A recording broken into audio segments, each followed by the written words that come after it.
Hey everyone, this is Katelyn. This is my first time editing a video, so please bear with me if it's kind of scuffed. All of this footage is taken from my stream at twitch.tv/ktabs2. I stream every Tuesday and Thursday starting at 2 p.m. Eastern. If you appreciated the content, hit the like and subscribe buttons, and before I go, I just wanted to mention that I have a Patreon. The link is down below in the description. But anyway, I wanted to talk about the times. It's really frustrating just existing in the same media sphere as the Times right now. They had Jenny Boylan, who is a great writer. She's more of a memoirist than she is a political commentator. But I thought she did a pretty good job, like making the fight for trans rights like personal to her. She shares stories.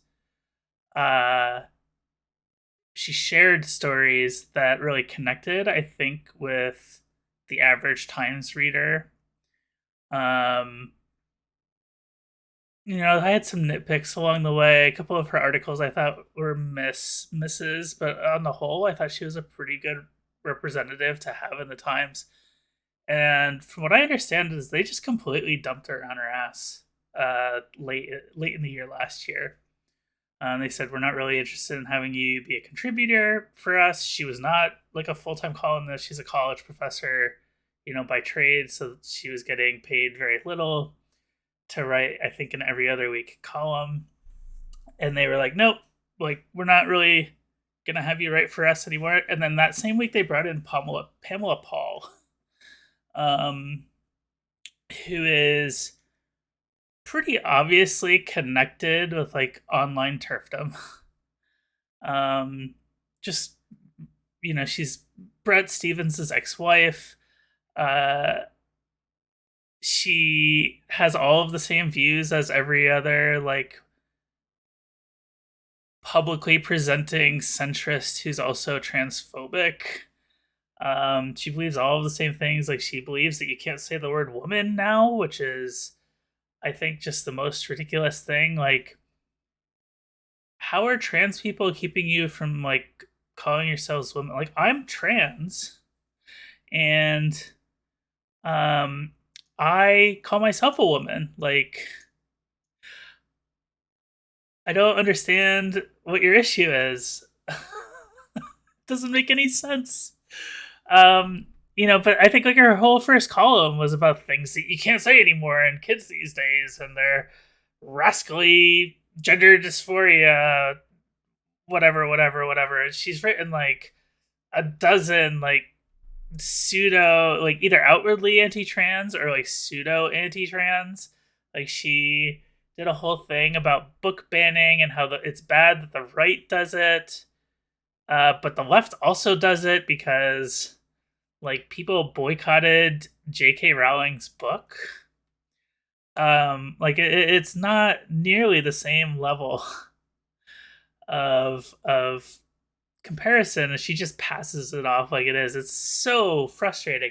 And then their news side, who you would expect to be better about this stuff, has like continuously written pieces where they quote like 3D transitioners and one happily transitioned trans person, and it's like very obvious what they're going for with it, but it gives them plausible deniability to be like, no, we interviewed a trans person. Like, get off our backs, you fucking trannies. Like, it's all very, very, very annoying. And like, I can't respond to that in any other place than Twitter. Like, these places that I write for, you have to understand that they don't let you write response pieces to things. Like, I can't just email my editor and be like, fuck this New York Times piece, I want to do a line by line takedown of it, because no editor really wants that. Like, it opens them up to liability potentially. If I make a mistake, like, there's a lot of risks to doing that, and it's generally uninteresting. So, like, what are we supposed to do? Like, there are no trans writers who I think there's one trans writer who writes for the New York Times now, and they do not cover trans issues. I wouldn't be surprised if they were banned from covering trans issues, although that's just my speculation purely, and I have absolutely no evidence of this. But if you look at how bigger media companies have operated personal connections to issues, I'm thinking of like the Washington Post and um and what's her name? One thing you'll find with me is I'm really bad at remembering names off the top of my head, so please forgive me. But there was a whole thing with a reporter who was banned from covering sexual assault, and eventually they let her go in a whole like thing. Felicia Somnes is her name. You'll see. This is how I always think of names, as they come to me like 5 minutes later. So I wouldn't be surprised that even if these outlets had like a trans writer on staff, they probably wouldn't let them cover trans issues anyway because they would say that they're biased. So, it's really frustrating to see them just hire another milquetoast, like never Trump Republican, who has the same dogshit opinion about trans people as all of the rest of their columnists. Like, there's like one or two over there who aren't weird about trans people. Like, they ran this piece today about queer lives in Alabama, which was another like parachute, like, let's parachute somebody to a red state to figure out what's going on. And instead of like the 5, iron ore workers at the diner, it's 5 LGBT people.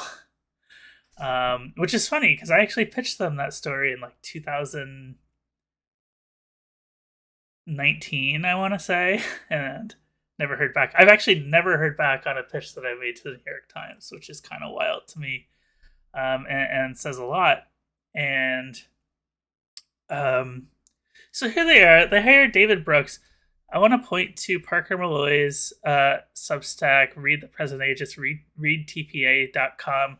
It's one of my daily reads for what's going on in the world. She doesn't always cover like trans issues, but she's one of my favorite like media critics in general. So she like documents basically everything that David French has written about trans people. So like when they announced the hire, they said David French has a variety of traits that do not always or often go together: factual and intellectual clarity, moral seriousness, and a spirit of generosity towards others and humility toward oneself. And she says this about David French, which is like, I can see how you would think that if you're not trans or like deeply friends with trans people. But like Parker goes through all of these instances of like why she thinks that this isn't like, here it is, the examples, right? He said that trans people suffer from troubled fantasies and calling them a tiny disturbed population.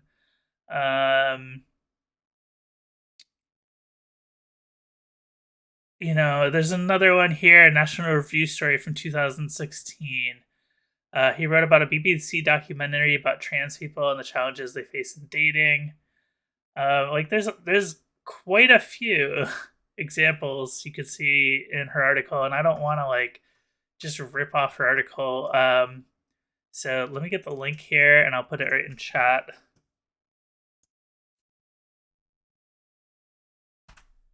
Oops.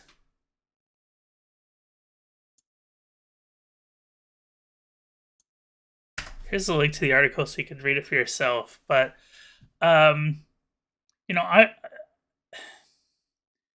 there's one thing I'll say for David French, and that is that he's not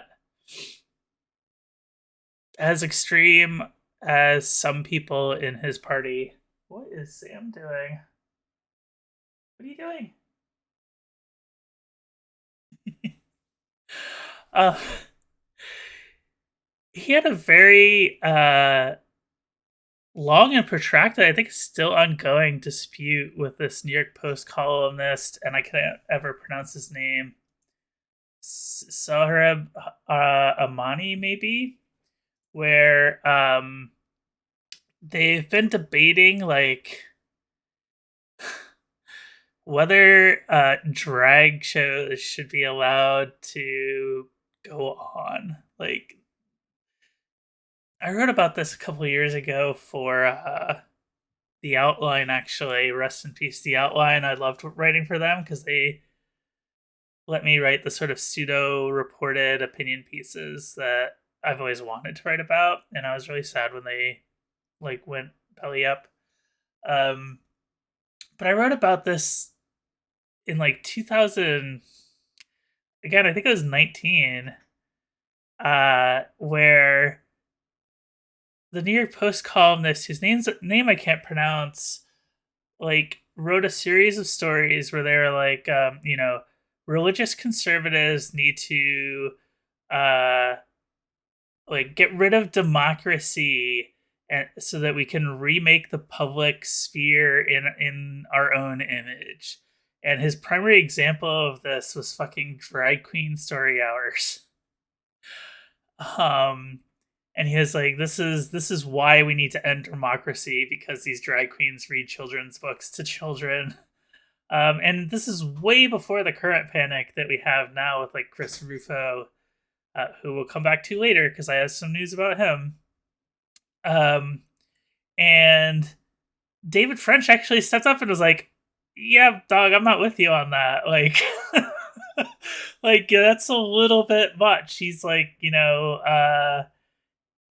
I believe in like a liberal society with personal liberty, and one of those liberties is like, drag queens. So I will give him like the tiniest sliver of credit for like stepping up and taking the hit to stand up to like people in his own community. But like, this is not like a good dude for trans people. Like, I actually challenged him a couple of years ago to follow me on Twitter, and he did it. He actually followed me for, I want to say, like a year and a half. I have no idea what he thinks of me. He never replied to me. I don't think he ever liked a tweet, and every once in a while I would suddenly remember that he's following me again, and I'm like, oh Jesus, what weird shit did I write that he's gonna put in like a future column? Like, what did I put on Twitter that's gonna end up like passing an anti-trans bill in a red state because of that? But like, I have no evidence that he's ever changed his mind about trans people other than saying like, maybe we shouldn't do a genocide on the drag queens. Like, I don't know. What do you guys think? I'd love to hear your thoughts on that.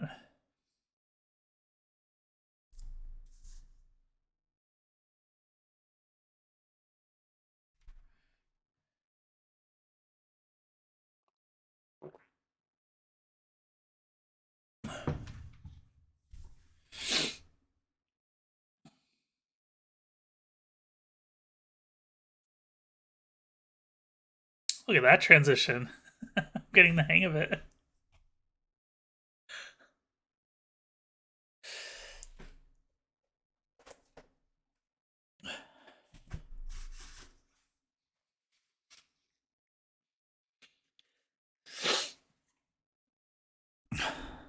I think it's just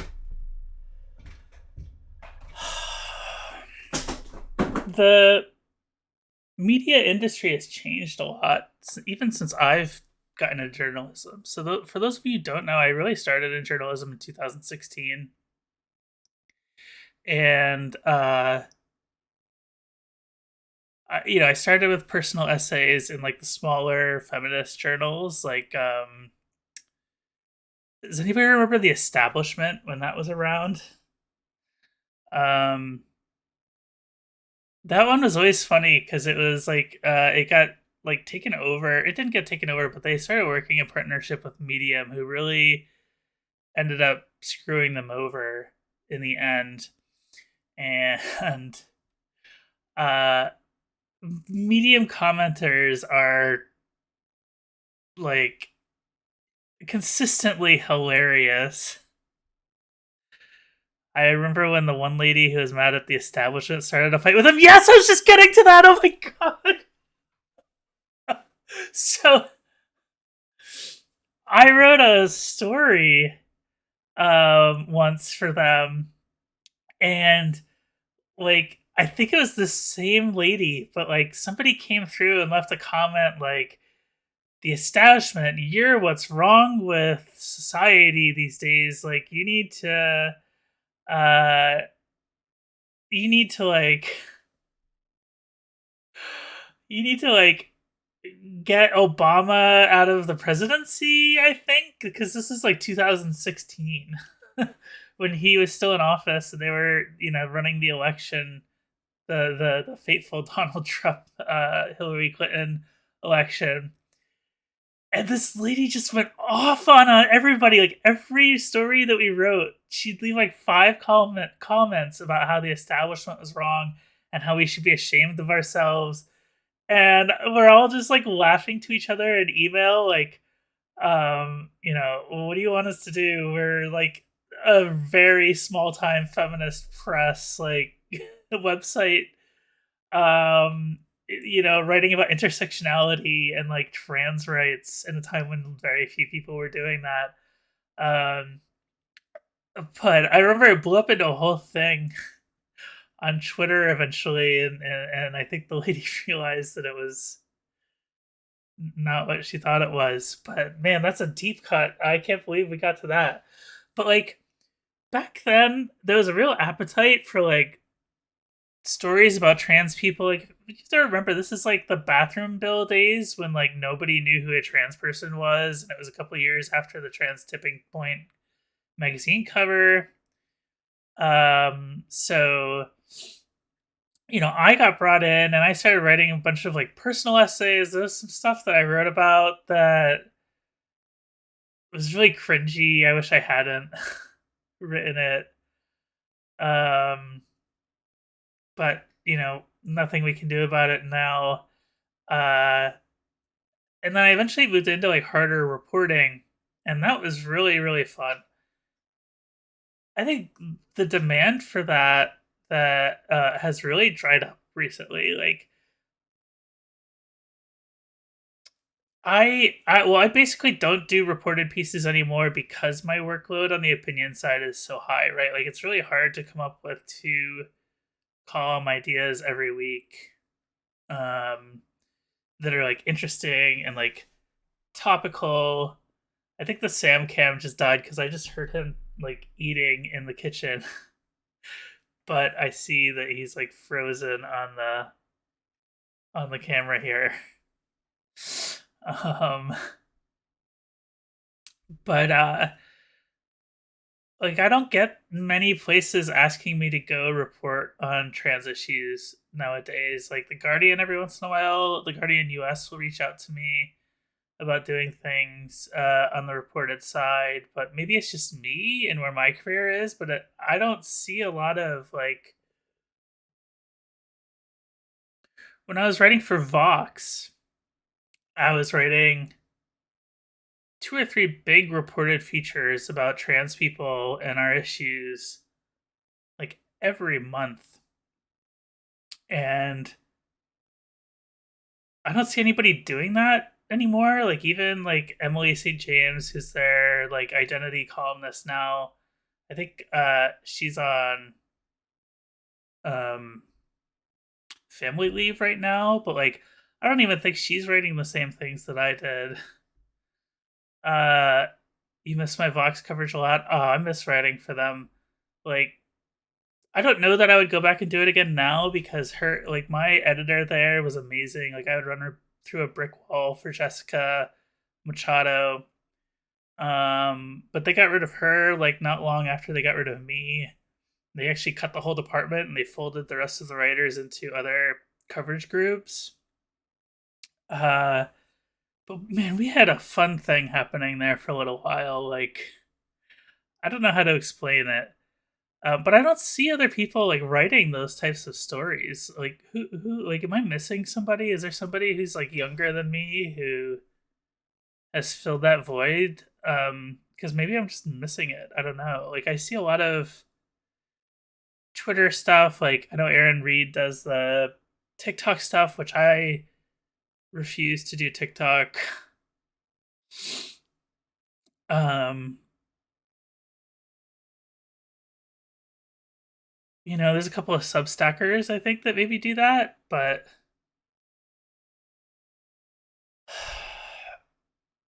like that, like the demand for that stuff in the media has dried up, and instead you have these like it's the same piece every single time where they go in and they're like, "There's a controversy over trans kids and whether or not they should be allowed to transition, and you know, here's XYC detransitioner who's been interviewed at like 8 other media outlets over the last 6 months, but we're gonna for some reason platform this person again." Like, it's you could it's like something out of a cookie cutter. You could just basically like cut and paste, and it's the same story every time. There's no like interest in the angles. Like, the angles are not different. um there's no doubt in my mind that they get clicks, but like they're not offering anything new. Like, there's no new perspectives in any of this. They're not really having a debate.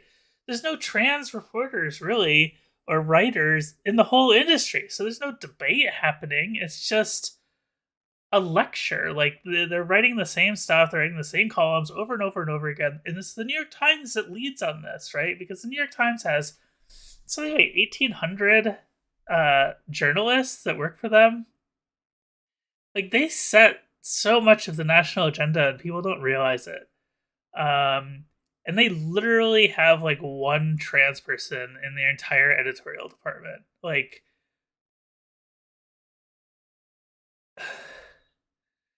do I think some of that is a broader hold on. Is a broader trend in media covering the same thing over and over and over the same way, or is it more specific to trans coverage? That's an interesting idea, because one of the reasons why all of my columns have to be tied to a news story is because everything is algorithm driven. So like when I worked for Vox, we used to like test to see which headline we could do an A/B test on headlines to see which one would get better Google hit results. Which, like, as a writer, I don't really care about that stuff. Like, I'm here to write the best story possible, but like everybody else in the production process is all about how can we get more clicks and make sure that we don't get sued over it. But like, I think there's a correlation with this and like the movie industry making the same movies over and over again. Actually, now that you're saying this, like, so much of Hollywood today is just the formulaic like superhero movie, because that's the one that they know will make them money. Come on, come on. Okay, you're not coming up. Um, those are the movies that they know will make them money.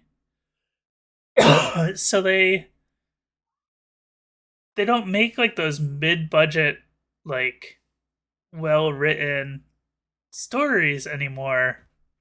And I'm wondering if there's something, yeah, there could be something to that, where like these places know that like the vaguely anti-trans hit piece will bring in views, so that's what they go with. Um, that's an interesting idea. I'm gonna think more about that, I think, and we'll come back to that another time. Um,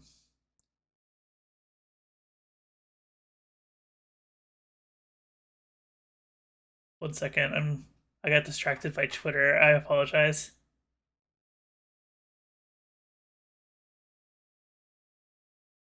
I wanted to go retweet my link to this.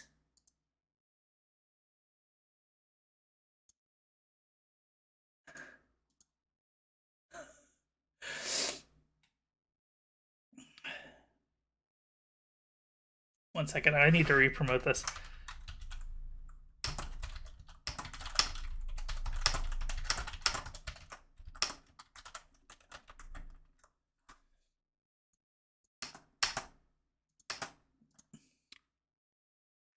So I think in the broader media industry, there is a lack of creativity with this stuff, and like one of the bigger problems too is there aren't really any trans editors. Like I think the executive editor for the AP is a trans woman, and that's really it. Like, and I don't know anything about her politics.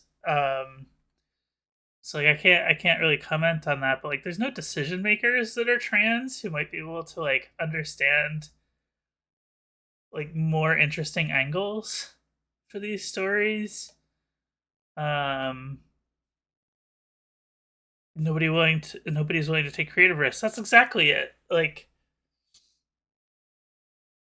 how interesting would a story in today's environment be where you go in and you talk to people who, because like puberty blockers have been around long enough now where like you have adults who were denied puberty blockers and went on to transition. Like I'd much rather hear from them to see how their lives turned out than like the same rehash of um the quote unquote trans debate that's not really happening. It's just a one-way lecture. I was a bit peeved by the media's coverage of the IOC's latest statement on its November 21st guidelines on trans inclusion.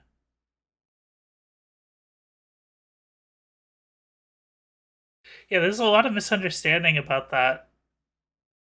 Um, I think media places have decided that the trans athlete issue has been like settled when it really hasn't been, and they're missing a lot of angles with that.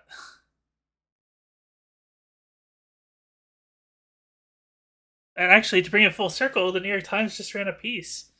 I think that was written by a trans swimmer,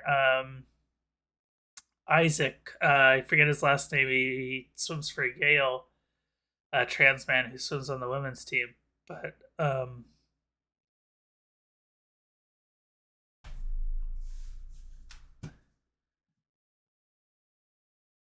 yeah, and I have no power to like change this. And that leads me into my second thing that I wanted to talk about, and that was I don't know if any of you saw Jonathan Chait's latest column. I know I apologize for Chait posting in my very first stream, um, but related to this, Jonathan Chait comes in and like writes this really strange piece where he like chides quote unquote leftists for stamping out debate on the issue of children transitioning. And the leftists that he names, they're all cis men. Like um, they're all like people on Twitter who are lefty, like Michael Hobbs, who I adore. He's been a frequent guest on Cancel Me Daddy. I think we're gonna have him on again soon.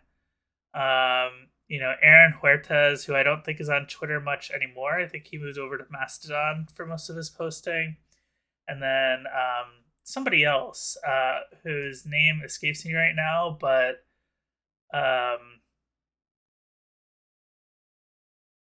uh, that third person actually was like, no, Chait basically just lied about my whole position. Um, so yeah, Michael Hobbs' new podcast is really good. I just caught up recently. I'm actually becoming a podcast person, which is funny. I wasn't a podcast. Uh, hold on, Parker just tweeted at me.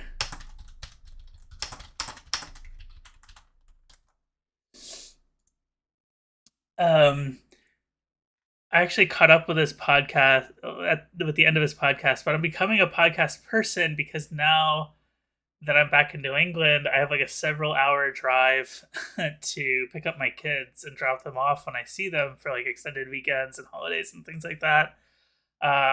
Whereas before, I was self employed, I lived at home in like greater DC. I never went, I didn't have a commute or anything. So like I had no purpose for podcasts, even though I made a podcast myself.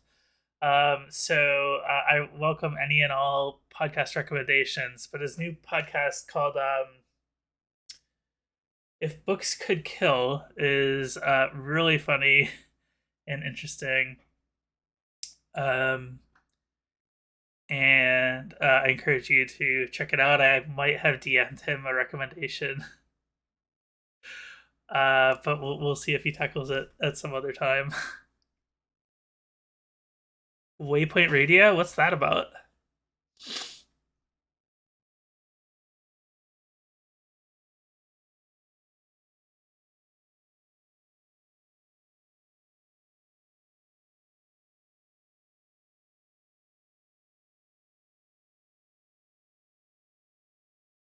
It's wild to presume all trans people are lefties.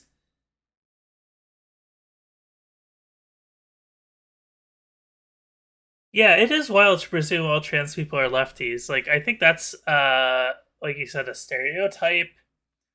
But like when the Chates of the world write about trans rights and how, quote unquote trans people are trampling the right to debate or whatever bullshit they're on, they're not talking about trans people. They're talking about the same old like lefty critics that criticize all their other work. It's not trans people that they're responding to. Like they never cite a trans person in this thing unless it's like um some vague like tweet that they have blown up into a column, which is a really annoying regular feature of their work, it seems. But like, yeah, I mean, trans people are not all lefties. I actually think there's a lot of interesting work to be done about like the diverse opinions within the trans community. We have like these knockdown, drag out fights every other like week about some new topic. Like what was it we were arguing about the other day? Like femboys, the femboy discourse. That was a thing, right? And I'm not just making that up. Like a bunch of people are arguing about femboys. Like there are some trans women who are like, "This is exploitative that they're dressing up like women for money," and it's like, I don't really care. Like I don't care what other people are doing with their bodies. That's kind of like fundamental to my worldview.